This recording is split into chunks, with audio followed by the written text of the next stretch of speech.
আসসালামু আলাইকুম। বিদেশে বাংলাদেশের মিশনগুলোতে বড় ধরনের পরিবর্তনের খবর আসছে।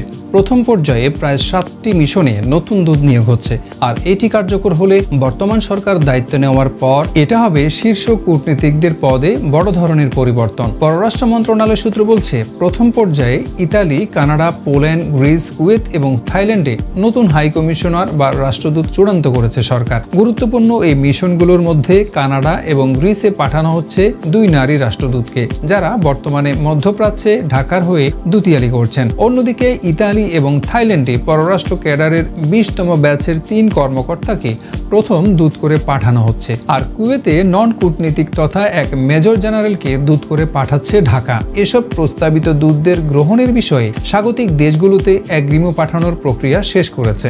সবকিছু ঠিক থাকলে সংশ্লিষ্ট দেশগুলোতে দ্রুত সময়ের মধ্যে দূতদের পাঠানোর প্রক্রিয়া শুরু হবে।